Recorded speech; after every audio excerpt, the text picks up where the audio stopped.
നമസ്കാരം. എൻ്റെ കഴിഞ്ഞ വീഡിയോയിൽ ഞാൻ നോർമൽ പ്രഗ്നൻസിയെക്കുറിച്ചാണ് സംസാരിച്ചത്. ഈ വീഡിയോയിൽ ഞാൻ ഹൈ റിസ്ക് പ്രഗ്നൻസിയെക്കുറിച്ചാണ് സംസാരിക്കാൻ പോകുന്നത്. എൻ്റെ പേര് ഡോക്ടർ സന്ധ്യ. ഞാൻ കൺസൾട്ടൻറ്റ് ഗൈനക്കോളജിസ്റ്റ് ആറ്റുകാൽ ദേവി ഹോസ്പിറ്റൽ. നമ്മളിവിടെ ഇൻഫെർട്ടിലിറ്റിയും കൂടി ചികിത്സിക്കുന്ന ഹോസ്പിറ്റലാണ്. ഇൻഫെർട്ടിലിറ്റി വഴി ആയി വരുന്ന പ്രഗ്നൻസികളിൽ കുറേ പ്രോബ്ലംസ് നമ്മൾ കാണാറുണ്ട്. കൂടുതലും നമ്മൾ ഏജ് എൽഡർലി, അതായത് 35-38 വയസ്സ് കഴിഞ്ഞിട്ട് ആദ്യമായിട്ട് പ്രഗ്നൻസി ആവുന്ന ലേഡീസിനെ കാണാറുണ്ട്. ഓൾറെഡി അവർക്ക് ഷുഗർ ഉള്ള ലേഡീസ് അല്ലെങ്കിൽ BP ഉള്ള ലേഡീസ് ഗർഭിണി ആവുന്നത്, അവരുടെ കുറേ പ്രോബ്ലംസ് നമ്മൾ കാണാറുണ്ട്. അപ്പോൾ അത് എന്തൊക്കെ ശ്രദ്ധിക്കണം. അപ്പോൾ ഇവർ നമ്മൾ ഒരു നോർമൽ പ്രഗ്നൻസി ഗ്രൂപ്പായിട്ട് കണക്കാക്കില്ല, അവരെ നമ്മൾ ഹൈ റിസ്ക് പ്രഗ്നൻസി ആയിട്ടാണ് അവരെ കണക്കാക്കാറ്. അപ്പോൾ ഹൈ റിസ്ക് പ്രഗ്നൻസി എന്ന് പറയുമ്പോൾ നമ്മളത് കേട്ട് പേടിക്കേണ്ട കാര്യമില്ല. നമ്മൾ വേറെ പ്രഗ്നൻസി പോലെ അല്ലല്ലോ എന്നുള്ളൊരു വിഷമം വരും. പക്ഷേ എന്നാലും ചെക്കപ്പ് ചിലപ്പോൾ സാധാരണ പ്രഗ്നൻസിയും കാട്ടി നമ്മൾ ഫ്രീക്വൻ്റ് ആയിട്ടായിരിക്കും നിങ്ങളെ ചെക്കപ്പിന് വിളിപ്പിക്കുന്നത്. ബാക്കി ആൾക്കാരെയും കാട്ടി കൂടുതൽ ബ്ലഡ് ടെസ്റ്റുകൾ ചിലപ്പോൾ ചെയ്യിപ്പിക്കും. ചിലപ്പം റിപ്പീറ്റഡ് ആയിട്ട് അഡ്മിഷൻസ് വേണ്ടി വരും. എന്നാലും നമ്മളിതെല്ലാം കറക്റ്റായിട്ട് ചെക്കപ്പും കറക്റ്റായിട്ട് വരിക, നമ്മൾ ചെയ്യേണ്ട ടാബ്ലറ്റ്സ് കറക്റ്റായിട്ട് കഴിക്കുക, നമ്മൾ പറയുന്ന അഡ്വൈസ് കറക്റ്റായിട്ട് ഫോളോ ചെയ്താൽ നിങ്ങളുടെ ഹൈ റിസ്ക് പ്രഗ്നൻസിയും അതും നമ്മൾ നോർമൽ പ്രഗ്നൻസി ആയിട്ട് തന്നെ അതിൻ്റെ അൾട്ടിമേറ്റ് റിസൾട്ട് നോർമൽ പ്രഗ്നൻസി ആയിട്ട് തന്നെ വരും. അപ്പോൾ ഹൈ റിസ്കിൽ കൂടുതലും നമ്മൾ വന്ധ്യതാ ചികിത്സ എടുത്ത് ഒത്തിരി വർഷം കല്യാണം കഴിഞ്ഞ ആൾക്കാർ വന്ധ്യതാ ചികിത്സ എടുത്ത് കഴിഞ്ഞ ആൾക്കാരിൽ നമ്മൾ ചിലപ്പോൾ കൂടുതൽ നമ്മൾ ഒരു 3 മാസം അല്ലെങ്കിൽ 4-5 മാസം കഴിയുമ്പം പെട്ടെന്ന് അബോർഷൻ ആവണത് കാണാറുണ്ട്. അപ്പം ചില പേര് ഒത്തിരി 3-4 തവണ അബോർഷൻ ആയ ആൾക്കാരും കാണാറുണ്ട്. ഇങ്ങനത്തെ ആൾക്കാരിൽ നമ്മൾ ചിലപ്പോൾ ഉറയ്ക്കാനുള്ള മരുന്നുകൾ, സാധാരണ നോർമലി ആവുന്ന പ്രഗ്നൻസിക്ക് നമ്മൾ അത്ര ശ്രദ്ധിച്ചില്ലെങ്കിലും നിങ്ങൾക്ക് നമ്മൾ ഉറയ്ക്കാനുള്ള മരുന്നുകൾ ചിലപ്പോൾ ഇഞ്ചക്ഷനുകൾ അഡ്വൈസ് ചെയ്യാറുണ്ട്. അത് ചിലപ്പോൾ ആദ്യത്തെ 3 മാസം കഴിഞ്ഞിട്ടും ചില പേർക്ക് 5 മാസം വരെയും നമ്മൾ എടുക്കാൻ പറയാറുണ്ട്. ചില പേരിൽ നമ്മൾ യുട്രസിന് കട്ടി വയ്ക്കാൻ വേണ്ടിയിട്ട് സ്റ്റിച്ച് ഇടാറുണ്ട്. ഇതെല്ലാം നമ്മൾ ഹൈ റിസ്ക് പ്രഗ്നൻസി ഗ്രൂപ്പിൽ കാണുന്ന ചെറിയ കാര്യങ്ങളാണ്. ഇത് നമ്മൾ ചെയ്താലും നമ്മൾ വീട്ടിൽ അതുപോലെ കെയറും എടുക്കേണ്ടി വരും. എല്ലാ സാധാരണഗതിയിൽ പ്രഗ്നൻസിയിൽ ജോലിക്ക് പോവാം, നാച്ചുറൽ യാത്ര ചെയ്യാം, കൂടുതലും നമ്മൾ ട്രെയിൻ യാത്ര, ബസ് യാത്ര, കാർ യാത്രയൊക്കെ പറയാറുണ്ട്. പക്ഷേ ചിലപ്പോൾ ഹൈ റിസ്ക് പ്രഗ്നൻസിയും കൂടുതൽ അബോർഷൻ റിസ്ക് ഉള്ള പ്രഗ്നൻസിയിൽ നമ്മൾ അവരെടുത്ത് ചിലപ്പോൾ വീട്ടിൽ കെയർ എടുക്കാൻ പറയാറുണ്ട്, ചിലപ്പോൾ ലീവ് എടുത്ത് റെസ്റ്റ് എടുക്കാനൊക്കെ പറയാറുണ്ട്. അതുകൂടാതെ ഷുഗർ എന്ന് കേൾക്കുമ്പം തന്നെ ഇൻസുലിൻ എടുക്കാൻ പൊതുവെ എല്ലാവർക്കും പേടിയാണ്. പക്ഷേ പ്രഗ്നൻസിയിൽ നമുക്ക് ഇൻസുലിനാണ് അതിൻ്റെ ട്രീറ്റ്മെൻറ്റ്. പ്രഗ്നൻസി അഡ്വാൻസ് ചെയ്യും തോറും 7 മാസം അല്ലെങ്കിൽ 8 മാസമൊക്കെ അടുക്കുമ്പോൾ നമുക്ക് ഷുഗർ എന്തായാലും കൂടും. ആ സമയത്ത് ഇൻസുലിൻ എടുക്കാന്നുള്ളൊരു പേടിയാണ് കൂടുതലും പേഷ്യൻസ് കാണിക്കാറ്.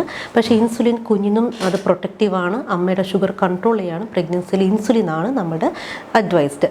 നമ്മളിതിൻ്റെ കൂടെ ഒരു ടാബ്ലറ്റ് മെറ്റ്ഫോർമിൻ എന്നൊരു ടാബ്ലറ്റും കൂടി ആഡ് ചെയ്യും. അതിൻ്റെ കൂടെയാണ് ഇൻസുലിൻ ആഡ് ചെയ്യുന്നത്. ഇൻസുലിൻ നമുക്ക് പഴയതുപോലെയല്ല, പ്രഗ്നൻസിയിൽ ഇപ്പോൾ ഇൻസുലിൻ എടുക്കാനുള്ള നമുക്ക് പെൻ ടൈപ്പ് ഓഫ് ഇൻസുലിൻസ് കിട്ടുന്നുണ്ട്. എല്ലാം പേഷ്യൻസിന് തന്നെ വീട്ടിലെടുക്കാന്നുള്ള കാര്യമേ ഉള്ളൂ. പൊതുവേ നമ്മൾ പേഷ്യൻസിൻ്റെ ഗ്ലൂക്കോമീറ്റർ വാങ്ങാൻ പറയും. എന്നിട്ട് അവർ ഷുഗർ നമ്മൾ എങ്ങനെയാണ് ചെക്ക് ചെയ്യുന്നത് പഠിപ്പിച്ചു കൊടുക്കും. അതനുസരിച്ച് നമുക്ക് ഒരു പരിധി വരെ ഷുഗറിൻ്റെ കൺട്രോൾ നമുക്ക് ഫോൺ വഴി ഫ്രീക്വൻറ്റ് ചെക്കപ്പിന് വരാതെ ഫോൺ വഴി തന്നെ കൺട്രോൾ ചെയ്ത് എടുക്കാം. അതുപോലെ BP-യുടെ ലക്ഷണങ്ങളെന്ന് പറയുന്നത് ഞാൻ പറഞ്ഞതുപോലെ കാലിൽ നീര് കൂടി വരിക, റെസ്റ്റ് എടുത്താൽ നീര് കുറയാതിരിക്കുക, തലവേദന, കണ്ണ് മങ്ങൽ, നെഞ്ചിൻ്റെ അവിടെ വേദന, നെഞ്ചരിച്ചിലല്ലാതെ നമുക്ക് കോൺസ്റ്റൻ്റ്ലി നെഞ്ചിൻ്റെ അവിടെ വേദന, ഇതൊക്കെ വരുമ്പോൾ ഒരു BP-യുടെ ലക്ഷണമാണ്. മിക്ക ആൾക്കാരിലും നമ്മൾ ഹൈ റിസ്ക് പ്രഗ്നൻസി നമ്മൾ ഓൾറെഡി ചിലപ്പം BP നമ്മൾ കണ്ടുപിടിച്ചിരിക്കും. BP-യുടെ ടാബ്ലറ്റ്സ് നമ്മൾ പ്രഗ്നൻസിയിൽ കഴിച്ചേ പറ്റൂ. അല്ലാതെ നമുക്ക് ഡയറ്റ് വഴി ഉപ്പ് കുറച്ചാൽ BP കുറയ്ക്കാം എന്നുള്ള ഒരു കാര്യം പ്രഗ്നൻസിയിലില്ല. പ്രഗ്നൻസിക്ക് BP-യുടെ മരുന്ന് കഴിച്ചാൽ BP കൺട്രോളായി ഇരിക്കാൻ പറ്റുള്ളൂ. ഇങ്ങനത്തെ കാര്യങ്ങൾ BP അത് പ്രഗ്നൻസിയിൽ കുഞ്ഞിനെ മാത്രമല്ല അമ്മയുടെ ഹെൽത്തും കൂടി ബാധിക്കുന്ന ഒരു കാര്യമാണ്. അമ്മയ്ക്ക് ചിലപ്പോൾ ഫിറ്റ്സ് പോലെയും വരാം. അതുകൊണ്ട് BP-യുടെ കാര്യങ്ങൾ വരുമ്പോൾ BP-യുടെ മരുന്ന് എന്തായാലും നമ്മൾ കഴിച്ചിരിക്കണം. പിന്നെ ഉള്ളത് ചില പേർക്ക് നമ്മൾ കാണാറുണ്ട് യുട്രസിൽ പണ്ട് ഫൈബ്രോയിഡ് മാറ്റിയ യുട്രസ്. നമ്മുടെ ഈ പറഞ്ഞ പോലെ വന്ധ്യതാ ചികിത്സയ്ക്ക് വരുന്ന ആൾക്കാർ അവർ മിക്ക ആൾക്കാരും യുട്രസിൽ എന്തെങ്കിലും ഓപ്പറേഷൻ കഴിഞ്ഞ ആൾക്കാരായിരിക്കും, ഫൈബ്രോയിഡ് മാറ്റിയ ആൾക്കാരായിരിക്കും. അവരുടെയിലൊക്കെ ചിലപ്പം ഗർഭം ആകുമ്പോഴത്തേക്ക് മറുപിള്ള ഒട്ടിപ്പിടിക്കുന്ന അവസ്ഥ അല്ലെങ്കിൽ മറുപിള്ളയുടെ പൊസിഷൻ താന്നിരിക്കുന്ന അവസ്ഥ കാണാറുണ്ട്. അങ്ങനത്തെ ആൾക്കാരിലും നമ്മുടെ ചെക്കപ്പ് ആയാലും നമ്മൾ അഡ്മിഷൻ ചിലപ്പോൾ ഏർലി ആയിരിക്കും, ചിലപ്പോൾ ഡേറ്റ് വരുമ്പോൾ ആ പ്രഗ്നൻസി കൊണ്ടുപോകില്ല. പ്രഗ്നൻസി പ്ലാൻഡ് ആയിട്ട് നമ്മൾ ഡെലിവറി പ്ലാൻ ചെയ്യുന്ന പ്രഗ്നൻസി ആയിരിക്കാം, പ്ലാൻഡ് സിസേറിയൻ ആയിരിക്കാം. അപ്പോൾ അത് അങ്ങനത്തെ കാര്യങ്ങളും നമ്മൾ ശ്രദ്ധിക്കേണ്ട കാര്യങ്ങളുണ്ട്. പിന്നെ IVF പ്രഗ്നൻസി, IVF വഴി ആവുന്ന പ്രഗ്നൻസിയും അവർ most of the time natural pregnancy എന്നായിരിക്കും. ചില പേർക്ക് മാത്രമേ ഉള്ളൂ കോംപ്ലിക്കേഷൻസ് കാണാറ്. അപ്പോൾ അവരും IVF നോർമൽ ആണെങ്കിൽ അവർ നോർമൽ പ്രഗ്നൻസി ആയിട്ട് തന്നെ ആയിരിക്കും. ഹൈ റിസ്ക് ഉണ്ടെങ്കിൽ അവർ നമ്മൾ ഹൈ റിസ്ക് ആയിട്ടായിരിക്കും കാണുന്നത്. ലൈക്ക് BP, ഷുഗർ അങ്ങനെ എന്തെങ്കിലും ഉണ്ടെങ്കിൽ അതിൻ്റെ ഹൈ റിസ്ക് ആയിട്ടായിരിക്കും കാണുന്നത്.